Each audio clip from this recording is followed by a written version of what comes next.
Hello students, second year students का आज 11th lecture है। तो अभी जो आपका चैप्टर चल रहा है वो सेकंड चैप्टर है आपका विज्ञापन का इतिहास। इसमें ये आपके 2 पैराग्राफ के बाद जो टॉपिक आता है फर्स्ट या सेकंड टॉपिक कह लीजिए इसको, ये रहता है आपका समाज एवं सभ्यता का विभाजन।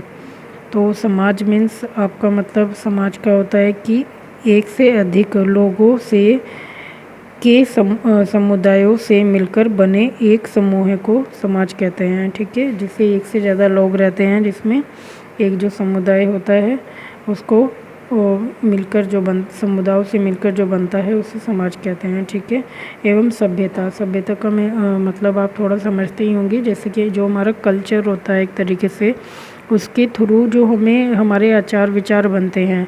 सभ्यता में जो सबसे पहला पॉइंट आता है वो होता है शांत व्यवहार, है ना, तमीज़ वाला शांत व्यवहार, तो तहज़ीब वाला, है ना। तो उसमें आचार विचार जो हमारे बनते हैं हमारे संस्कारों के थ्रू, उसको हमारी सभ्यता कहा जाता है ना।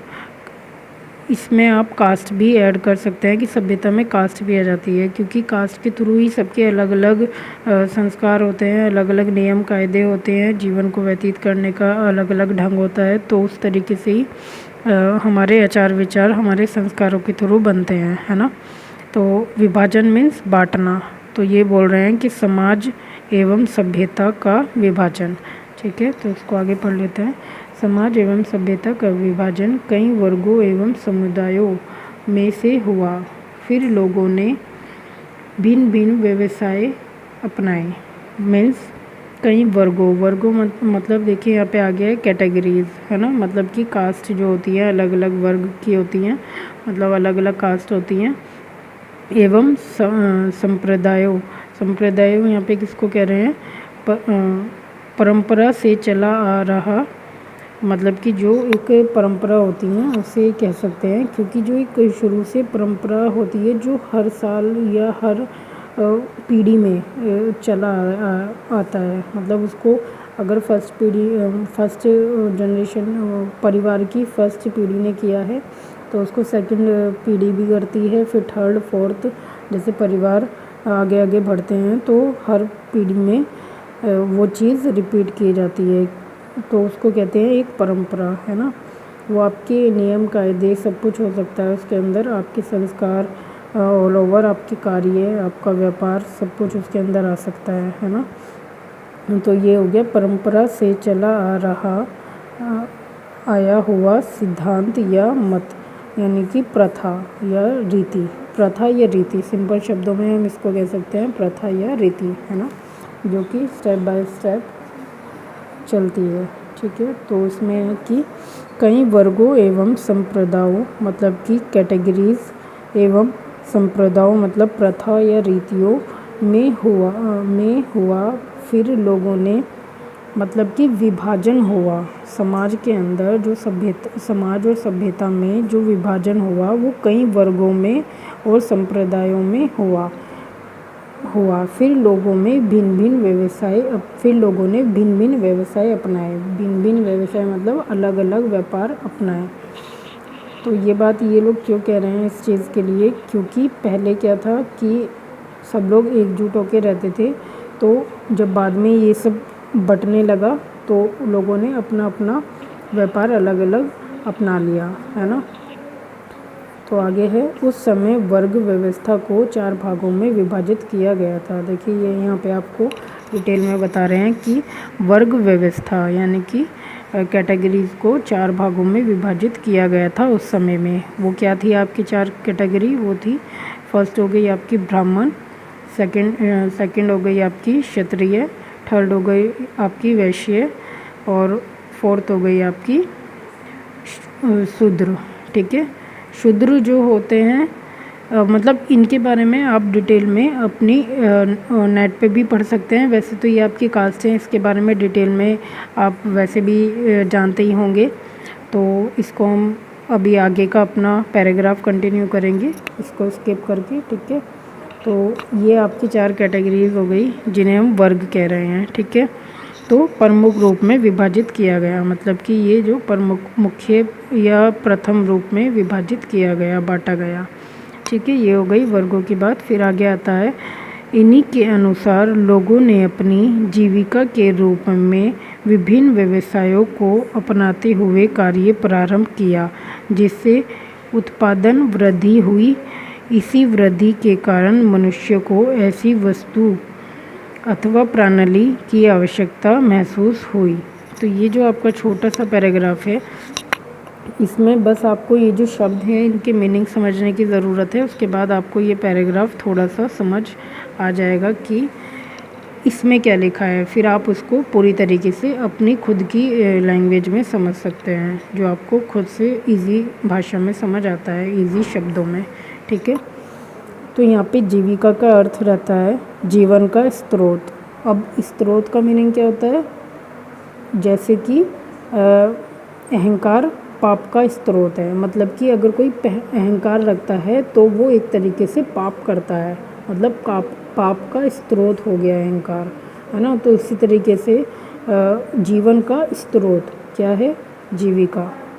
ठीक है, जीवन को जीना या किस तरीके से वो व्यतीत कर रहे हैं जीवन को, तो वो क्या हो गया? जीवन का स्रोत। जीविका के रूप में, या फिर आप यहाँ पे सिंपल लिख लेना कि लोगों ने अपने जीवन के स्रोत के रूप में विभिन्न व्यवसायों, मतलब बहुत सारे व्यापार, मतलब कि अलग अलग, जैसे किसी ने अलग अलग कार्य शुरू करे, व्यापार किए। तो किसी ने जैसे परचून का कर लिया, किसी ने कपड़ों का कर लिया, किसी ने फर्नीचर का कर लिया, किसी ने कोयला, अनाज, खेती के पर्पज़ से कर लिया, है ना। तो बहुत सारे अनेकों विभिन्न व्यवसायों को प्रारंभ किया लोगों ने अपनाते हुए, और जब उनको प्रारंभ किया जिससे उत्पादन मतलब कि पैदा करना, वृद्धि हुई, है ना। उत्पादन में वृद्धि हुई। क्यों हुई ये वृद्धि? जब आप कोई शॉप या कोई व्यवसाय शुरू करते हैं, कोई शॉप खोलते हैं, तो आप उसके लिए माल लाएंगे। तो माल जब लाएंगे तो क्या होगा? माल, क्योंकि ये विस्तृत रूप से हुआ था उस समय पे कार्य शुरू, क्योंकि सभी ने अलग अलग अपनी व्यवसाय करने का सोच लिया था। तो उस समय पे उतना माल नहीं था जितने लोग थे, और उन्होंने अलग अलग व्यवसाय का सोच लिया था। तो तब क्या हुआ कि माल बनाने के लिए क्या हुआ कि पैदा करना पड़ा, वृद्धि करनी पड़ी, या सृजन करना पड़ा, है ना। तो इसलिए ये कह रहे हैं कि वृद्धि हुई, क्योंकि लोगों ने ऐसा सोचा, तो फिर माल बनाने की सोच भी आएगी कि भाई जब ऐसा सोच रहे हैं तो फिर माल भी तो चाहिए, तो माल चाहिए तो बनाना तो पड़ेगा ना। तो पैदा करना, वृद्धि हुई, है ना। इसी वृद्धि के कारण मनुष्य को ऐसी वस्तु, मतलब कि अथवा प्रणाली, वस्तु मतलब कि आपकी चीज़ें, है ना, इसको आप गोचर पदार्थ भी कह सकते हैं, है ना। वस्तुएं और प्रणाली मतलब परंपरा की आवश्यकता महसूस हुई। सामानों की आवश्यकता महसूस हुई लोगों को, और अपनी परंपराएं बनाने की आवश्यकता महसूस हुई, है ना। कि जो हमारी शुरू से चली आ रही है, या हम जिस तरीके से अपना जीवन काट रहे हैं, उसको शुरू से ही हमारे बड़े जैसे जीवन व्यतीत करते थे, उसके बाद हम उन्हीं की मतलब जो उन्होंने हमें जैसे सिखाया, बताया, वैसे ही अब हम अपना जीवन व्यतीत कर रहे हैं। फिर आने वाली पीढ़ी भी अपना जीवन ऐसे ही व्यतीत करेगी। तो वो उनकी एक सोच बन गई कि हमें प्रणाली की आवश्यकता महसूस हुई उनको, है ना। उनकी एक सोच बन गई। ठीक है, तो ये बहुत छोटा सा पैराग्राफ है, इसको थोड़ा सा बार बार रिपीट करके समझने की कोशिश करना। इसकी डिटेल आप नेट पे ही पढ़ सकते हैं। हालांकि ये वाला पैराग्राफ आपकी बुक में नहीं है, बट ये इसी से आपको समझ आएगा कि देखो, आपको विज्ञापन में हमने बताया था कि विज्ञापन प्रारंभ क्यों किया गया? व्यवसाय के लिए किया गया, क्योंकि व्यवसाय में विज्ञापन की ज़रूरत थी अपनी बातें लोगों तक पहुंचाने के लिए, संचार के लिए। तो जब तो आपको इतिहास में डेफिनेटली बताया जाएगा ना कि व्यवसाय क्यों प्रारंभ हुआ। तो वही चीज़ ये बता रहे हैं कि जब लोग मिलजुल के कार्य करते थे और काफ़ी सारा डिस्टर्बेंस हो गया था, तो उसके बाद लोगों ने मतलब ये लोग अपने आप में वर्गों में बँटे। फिर जब ये लोग वर्गों में बँटे तो इन्होंने अपना कार्य शुरू किया। क्या होता था कि ब्राह्मण जो होते थे वो ऐसा कार्य नहीं करते थे जो उनकी कास्ट को मतलब सूट ना करे, तो इसलिए वो परंपरा शब्द का यूज़ कर रहे हैं, है ना। तो वो अपनी परंपराओं के अकॉर्डिंग ही कार्य करते थे। जैसे कि ये कहा जाता है कि भाई बनिए जो होते थे या वैश्य जो होते थे अग्रवाल, तो वो क्या होते थे, वो व्यापारी होते थे। तो वो व्यापार में किस तरीके का कार्य किया करते थे, जैसे कि ज्वेलरी वगैरह का, मतलब उनकी शॉप होती थी। लेकिन उनको बनाने का काम कौन करते थे, उनको बनाने का काम अदर कास्ट करते थे। जैसे कि उसमें सुनार आ जाते हैं आपके, है ना, वो क्योंकि उनको बढ़ई फर्नीचर को बनाने का काम करते थे। लेकिन ये ज़रूरी नहीं है कि अगर बढ़ई फर्नीचर बना रहा है तो वो शॉप नहीं खोल सकता उस चीज़ की। लेकिन हाँ, ये ज़रूरी है कि जिसने शॉप खोली हुई है, अगर उसकी कास्ट में, मतलब उसके धर्म में या उसकी प्रथा में वो काम करना नहीं है तो वो उसको नहीं करेगा, है ना। तो इस तरीके से लोगों की एक मेंटलिटी बन गई थी कि हाँ, हम अपनी प्रथा के अकॉर्डिंग अपने व्यवसाय को चलाएंगे और उसे एक परंपरा की तरह आगे बढ़ाएंगे, ठीक है। तो यही सब चीज़ें वो आपको बता रहे हैं कि एक तरीके से व्यापार की शुरुआत क्यों हुई और क्या सोच कर हुई, है ना।